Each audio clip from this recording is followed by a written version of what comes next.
Hey everybody, welcome back to the Planes, Trains, and Comic Books channel. I'm Matt, and today we're reviewing Monsters by Barry Windsor Smith. If you wouldn't mind, before we get into it, like, share, subscribe, all that stuff, comments down below. Have you read this book? Did you think it was amazing? Did you think it was horrifying? I don't know. What did you think of this book? But yeah, let's get into this book.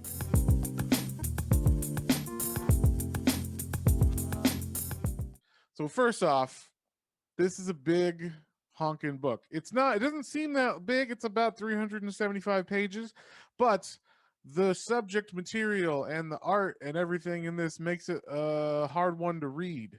As far as like it's just dense. There's a lot going on. You want to pay attention to it. As I said, it's by Barry Windsor Smith. This just came out like a month ago. This is one of the best comic books I've ever read. I gotta say, this is literally like a masterpiece. This is up there.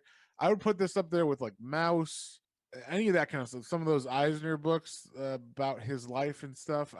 This is a book that's affected me more than I think any other comic has, which is weird and interesting. I did not think that was going to happen, but literally, I had to take breaks because I would get depressed or sad or like almost break down into tears while reading this book. So this book is amazing, but it is a heavy book.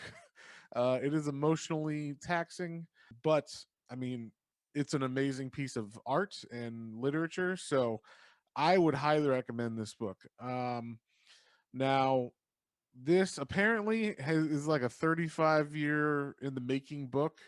I don't know if originally Barry Windsor Smith had this like planned out to be a Marvel book or something, because the story of this could have been worked into like a interesting fucked up Hulk story or something.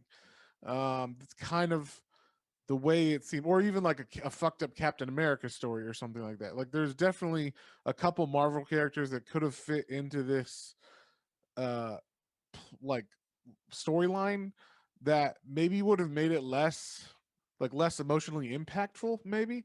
But I'm actually really glad it came out like this. Maybe 35 years sucked for him, but like the fact that it's not a Marvel book, it's not about superheroes or like origins or anything. It's literally about the trauma that happens in life from war, and then what that war passes down to children and how it affects the family around, the guys that come back from war.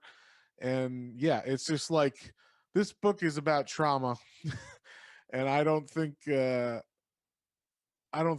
ever read anything quite as like I said, emotionally hard hitting as this. So let's get into the story a bit. This book is about a boy named Bob Bailey, or Bobby Bailey. Um, and it starts off with him like going to the military. He's like 19 or so, or maybe a little older. He's going to try to get recruited into the military. So he goes to like an army recruiter office, and the army recruiter is like, well, you barely passed this. You don't know how to read or write, kind of thing, or like read well. You're like, testing pretty low on these things. I don't think we can use you. And then he thinks for a second and he goes, oh, wait, actually, hold it right there. I got to make a phone call. And he calls, someone higher up. The guy that originally is the recruiter, is named McFarlane. He's actually kind of a main character in this. But McFarlane calls like a higher up, and the higher up is someone who told him, hey, if someone comes in who has no family, is kind of like a vagabond, like a homeless person or something, and is also like low IQ and whatnot, tell me if anyone meets these requirements, and we got a program for them that we can use them in. So that program is named Program Prometheus, and basically it's kind of like a super soldier program. kind of like I said, Captain America, or even you could say maybe it's like the Hulk could have come from it because the gamma, radiation, whatever they were testing, could have been part of this too. Um, so they get this guy named Bob Bailey into this program. They don't tell him anything about what it is or what he's doing. He thinks he's going to basic or whatever, and he's not. They just do the tests on him. They do the procedures without his knowledge or consent, really, on what's going on, and they turn him into this monster. Now, the monster is kind of like an Incredible Hulk. They say he's 700 plus pounds. They don't like the people don't think he can move or talk kind of on his own because at first they have to like pick him up with like a forklift, and they kind of make fun of him. Like there's like, oh, we got to present him to the general that wants to see him, but he's like a failure because he's not, Captain America s. He's not moving around and running and like now he just looks like. And I should say the way he looks is not like Captain America. It's like it looks like the Hulk, but if the Hulk was made of tumors. Like he is gigantic.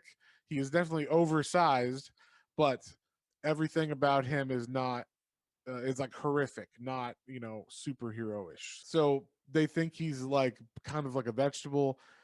The military guys are like, oh, we'll get him prepared for the showing of to the general, and we meet like this general who's a German who comes back later. The general sees him, and like they made him like really crazy looking. Like that's where this image is from, where they like barely put a uniform on him. They kind of just try to make him have a uniform, but they put like American flags in his ears and stuff, and it's like, oh, look at it, I'm American, like we win or whatever, and it's just these guys being a dick. And I should say this takes place in the '60s, like so it's after World War II and all that stuff, and he was joining, I guess, for Vietnam or whatever. Like that's what he was trying to do. So one thing I like about this book is we start there, then we jump to Bob Bailey as a child, and then that's what the middle of the book is about, and then we jump back to now after or like nowadays or I guess the '60s at the end of the book. So the time switches, so it kind of gives you like it's more interesting than like a linear story for sure.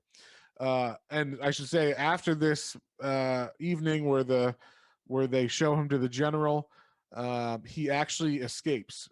He gets I think McFarlane, the guy that's put him into the system, realizes that he made a mistake. He's like, wait, I don't want to like that's I don't want to make someone you know like go into this program because this program is like a top secret thing and they're just going to be tested on and they don't even know that. So he has like a guilty conscience. He actually goes to save the him and he gets him out from this bunker. So he is on the run now, but he's running and the military thinks that he is bad, that he's just like a mindless killer or something.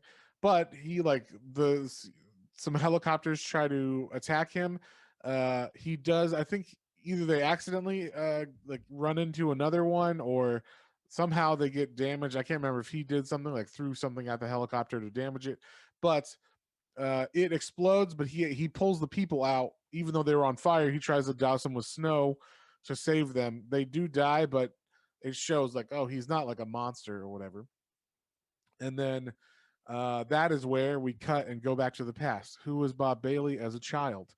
We meet his mom Janet, and they're waiting for their dad to come home from the war, from World War II. The dad's name is Tom. Tom left when Bobby was just like a baby, so he doesn't even know what his dad looks like or anything, or remember him at all. When his dad comes home, he is a horrible, horrible person. Apparently, he was nice before the war, but the war, uh, whatever he saw in the war, changed his life. And one thing you don't know the whole time at the beginning of this book and through the middle is you don't know what he saw. They keep saying he was just a translator. So how could he have like super PTSD? Because all he did was translate. He's not, in the thick of it or whatever is what they're other people are saying to him and around him or about him. But we see um, that through that whole time while he was in the war, uh we don't get exactly what happened to him until later on, but I'll just spoil it, kind of tell it more later. Is he actually found like the program that was testing on people for the Nazis that is now part of what the Americans were doing in the 60s. So this is the 40s, and it turns out he found like him and a couple other guys in the military or in the army found um, this base that was doing this testing for Project Prometheus, is what they called it. They found one survivor in this base. Everybody else was shot, and like papers were burning and stuff and on fire. And what happened was the guy that was alive was a Nazi scientist who knew all about Project Prometheus. His name was Dr. Frederick, and he basically made a deal with the Americans saying, like, don't, I'll work for you. Don't prosecute me for my war crimes, but I will give you Project Prometheus, which will give you like a super soldier. And so Tom Bailey, the dad, he walked into this place, and this is where his PTSD occurred. So he walked into this place, saw, you know, bodies burned and all these experiments, like they were just, it was basically like, what the Nazis did with uh, science experiments on people. But he was explaining, oh, they're just, women with rods shoved up their uterus into their uteruses, and um, faces removed, and wires put into nerves directly, and all this kind of crazy shit that he saw. He has like a mental break in this encampment or camp, and he that's where his PTSD occurred. He goes kind of crazy. He actually does some crazy fucked up stuff while he's in there, but Dr. Frederick is able to kill his other army guys that are with him and lets Tom live, but he tries to pin everything that happened on him. So he says, "Oh, that guy came in, the translator, he killed all my comrades, also killed his own friends, and then did some super fucked up shit." And so he comes home dishonorably discharged, having gone to one of these death camps, or whatever they call them, science camps. I don't know what it was for this, testing camps, and then just gets sent home. Like, oh, you saw some fucked up shit. You did some bad stuff. We're gonna discharge you dishonorably, but get out of here, you scamp. And so he's got some fucked up stuff. The thing about this book, though, and I think he did this on purpose, was he doesn't tell you what the dad went through until the end of the book. So you really feel the trauma of the family as they have to live with this dad, that you think, I don't know what he went through. Was it so bad what he saw? He doesn't let you feel or empathize with the dad until the end, after the dad has done everything that's in this book. So the dad is super abusive to the child, to Bobby. He actually beats Bobby so bad that Bobby loses his eye in one instance. It's just horrible. And it all comes up to one big climax of a Thanksgiving dinner that I'm not going to spoil. I think everybody should read this book and have those moments of like, holy fuck. So I'm going to leave some stuff to the imagination of what happens, but um, basically at that climax, then they cut and show you what the dad went through. So Barry Windsor Smith really paced this book in a way that lets you feel all the trauma fully, which seems kind of mean as a writer. You can't empathize with the dad at all, so you're just like, this fucking bastard. He's just a horrible, horrible person.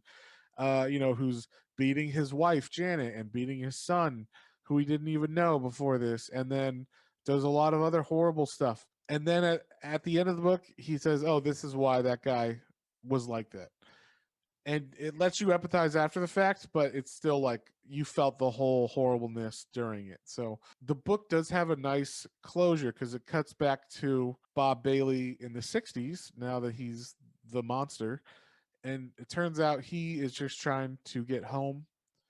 So he goes back to his family home where all the trauma happened. Some supernatural things occur there, which actually give him some peace and closure in his life. So it does end on a nice note. I won't say happy, but it doesn't end on a depressing thing, on like a depressing note, but it does.